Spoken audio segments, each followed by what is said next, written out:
মহাকাশে কি আমরা একা, নাকি আমাদের চারপাশে ঘুরে বেড়াচ্ছে উন্নত কোনো সভ্যতা? দশকের পর দশক ধরে চলে আসা এই রহস্যের জট কি এবার খুলতে চলেছে?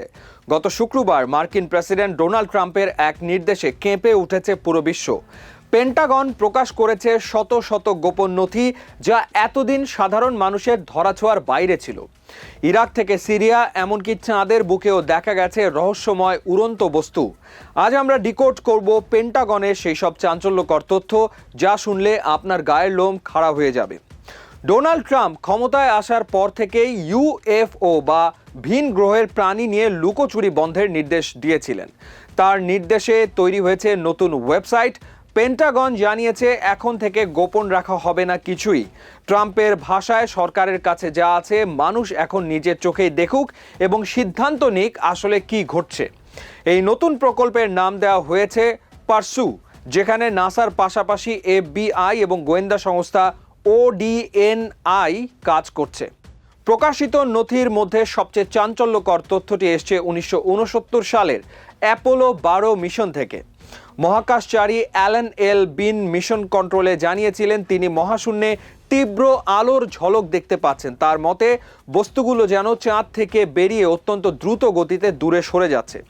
আবার 1972 সালে অ্যাপোলো 17 মিশনের নভোচারীরাও জানিয়েছিলেন মহাকাশে যেন অদ্ভুত আতশবাজি জ্বলছে। নাসা তখন একে বরফের টুকরোর প্রতিফলন বলে চালিয়ে দিলেও আজকের প্রকাশিত নথিতে এগুলোকে অশনাক্তযোগ্য রহস্য হিসেবেই তালিকাভুক্ত করা হয়েছে।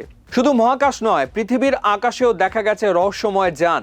2022 সালে ইরাক এবং 2024 সালে সিরিয়ায় আইএস বিরোধী অভিযানের সময় মার্কিন সেনারা একাধিকবার অদ্ভুত আলোর ঝলকানি ও ছোট আকারের উড়ন্ত বস্তু দেখার রিপোর্ট করেন। গ্রিস ও সংযুক্ত আরব আমিরাতেও মোতায়েন করা মার্কিন সেনারা একই ধরনের অভিজ্ঞতা জানিয়েছেন। প্রশ্ন উঠেছে, বিশ্বের সংঘাতপূর্ণ এলাকাগুলোতে কি ভিন গ্রহের প্রাণীরা নজরদারি চালাচ্ছে?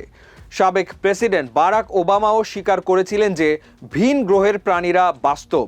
তবে পেন্টাগন এখনও সরাসরি এলিয়েনের অস্তিত্ব মেনে নেয়নি। তারা বলছে এই নথিগুলো প্রত্যক্ষদর্শীদের ব্যক্তিগত ব্যাখ্যা মাত্র, চূড়ান্ত প্রমাণ নয়।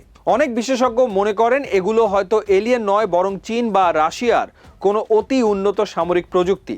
তবে পেন্টাগন জানিয়েছে এটি কেবল শুরু। আগামী কয়েক সপ্তাহে আরও ভয়ঙ্কর সব গোপন নথি উন্মুক্ত করা হবে। ইউএফও বা এলিয়েন ইস্যুটি এখন আর কেবল ষড়যন্ত্র তত্ত্বের মধ্যে সীমাবদ্ধ নেই, বরং এটি মার্কিন রাজনীতির কেন্দ্রবিন্দুতে চলে এসছে। ট্রাম্প প্রশাসনের এই নথি প্রকাশের উদ্যোগকে ডেমোক্র্যাট নেতা কার্স্টেন গিলিব্র্যান্ডের মতো বিরোধীরাও স্বাগত জানিয়েছেন, যা ওয়াশিংটনে বিরল এক ঐক্যের ছবি ফুটিয়ে তুলেছে। পেন্টাগন এই পুরো প্রক্রিয়াটি পরিচালনা করছে পারসু নামক একটি বিশেষ আন্তঃসংস্থা কর্মসূচির মাধ্যমে। এই উদ্যোগে হোয়াইট হাউস, এফবিআই, নাসা এবং ন্যাশনাল ইন্টেলিজেন্সের মতো শীর্ষ সংস্থাগুলো একযোগে কাজ করছে।